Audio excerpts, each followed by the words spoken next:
Hello and welcome to my first ever CATIA tutorial series for beginners. In this series you will start learning the basics of CATIA, and by the end you will be able to design your own parts with ease. We will go through some simple part examples and explain in detail every feature so that when you learn something new you will be able to remember it and apply it in every situation, not just this specific instance. This is an introduction video meant only to familiarize yourself with the software. So, without further ado, let's get started. This is CATIA V5.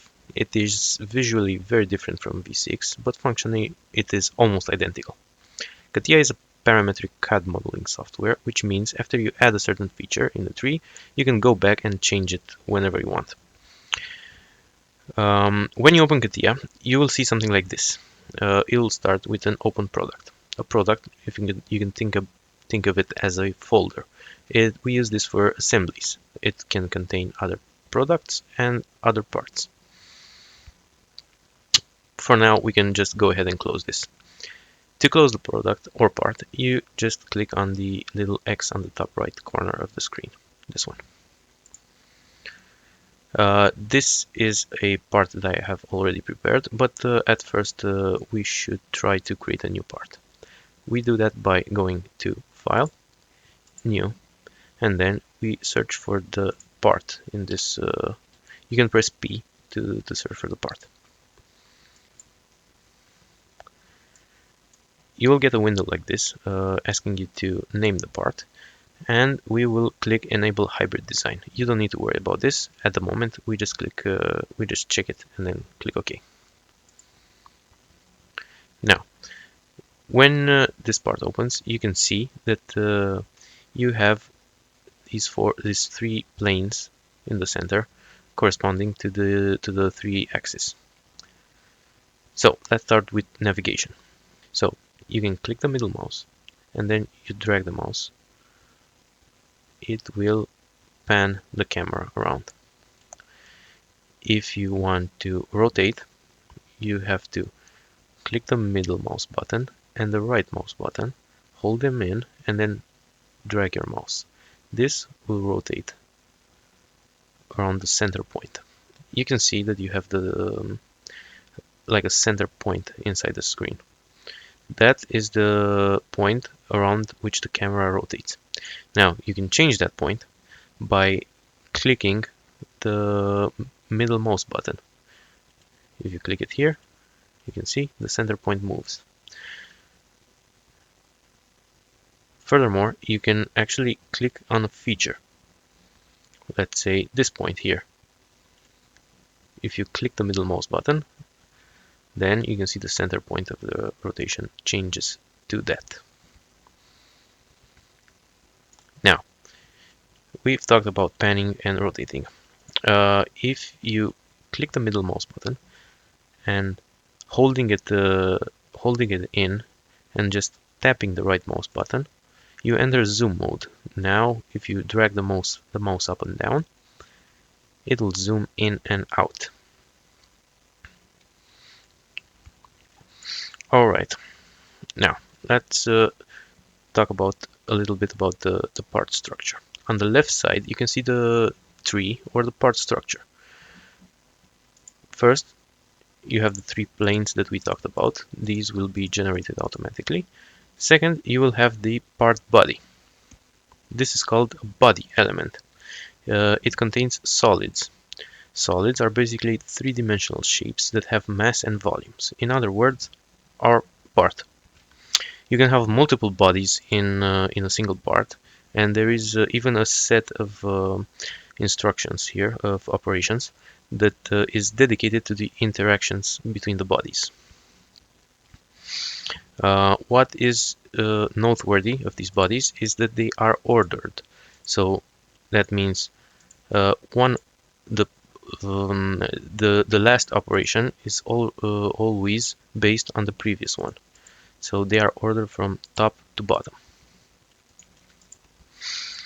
Secondly, we can have geometrical sets. Geometrical sets can hold basically every item in CATIA except the solids.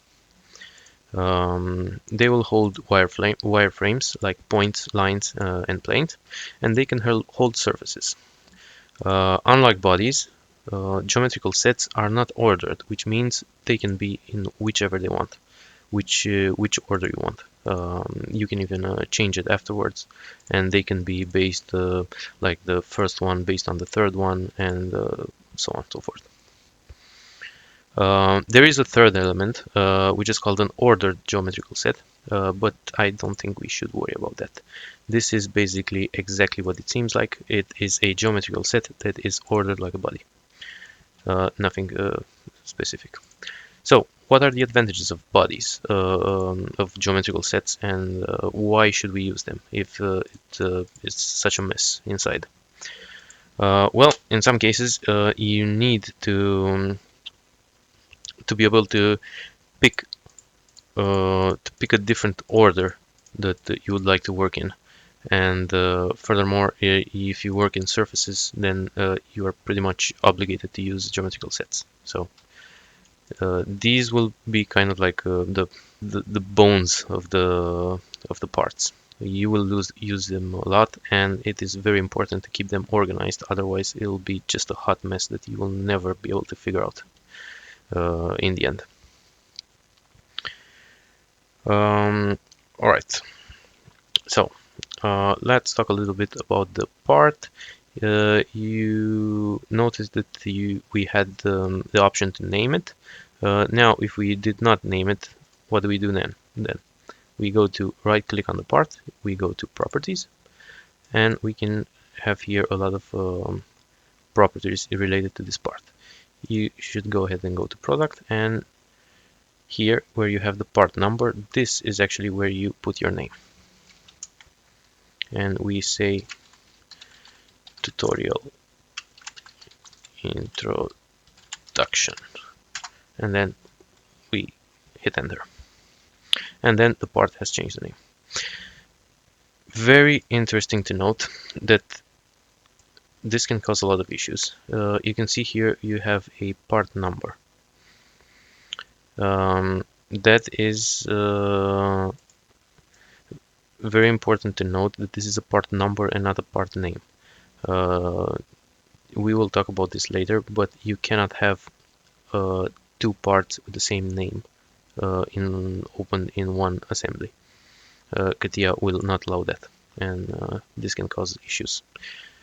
But we'll talk about this later on. Right.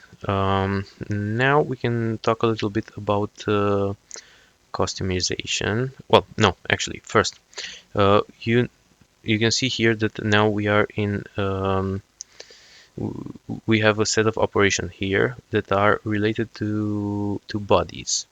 That is because we are in the body workbench. If, however, it happens that when you open CATIA you are in a different workbench, you might see different operations here. So how do we go back to the body? You go to Start, Mechanical Design, and you have Part Design. If I click this now, it'll just open a new part. If we were to be in a different workbench, we could go ahead and go to Mechanical Design, Part Body, and we would be switched to this body here. Okay, now let's talk about a little bit about customization, because this is really important to get you started. If you go to Tools, you would have here the Customize button. Click this, and you'll get a menu like this. Here you can add shortcuts to your commands. You can go to Commands, All Commands, and you can look for the name of the command you want to use. I usually assign a spacebar to my hide show command. So you press H and you find your command here, hide show properties, and I have the accelerator space here. You can click other if it's a custom key and not a letter, and you can find it here. You search for space. Unfortunately, these are not in alphabetical order, which is kind of a pain to find. So yeah, once you do it once, you will never have to do it again. You just press S until you find the space. There it was. Doesn't matter. Yeah, so we have the space. So now when I click on something and hit space, it'll hide it. Press space again and it'll unhide it. Also here, something very interesting, if you use multiple workbenches, now the start menu here, you will have a list of favorite workbenches that you use. So let's just say I use product structure, I use generative shape design, DMU optimizer. I don't use DMU optimizer. Let's just remove this. Let's just say product structure, generative shape design, and maybe part body. You can part design. You can go here and look for your part design, move it here in your favorites, and then close. You have this little menu here that will show you an easy way to switch between workbenches. So you have here the part design and you have generative shape design. You can switch between them with ease without going through the start menu and looking for it each time. So that's a real way to optimize your work. Now we talk about zooming, panning, and rotating. Let's talk a little bit about how you navigate the tree. So if you just scroll, use your scroll, the tree will move up and down, and it can go even outside your tree. If you move your mouse over the tree, you can click it, and then you can move it everywhere you want. If you hold Control and scroll, it will zoom in and out. It'll make it larger and smaller.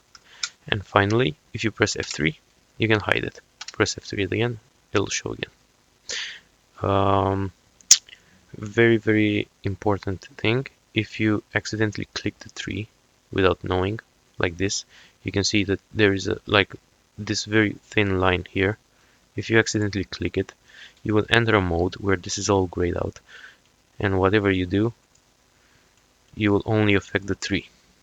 And it's very, very frustrating if you don't know about this. You have to click the tree again, and then you can start doing your work. It's very easy to do it accidentally and not know what's wrong with your CATIA. Alright, so that is it for today. In our next lesson, we will build our very own first model. So thank you for today, and like and subscribe if you enjoyed this video.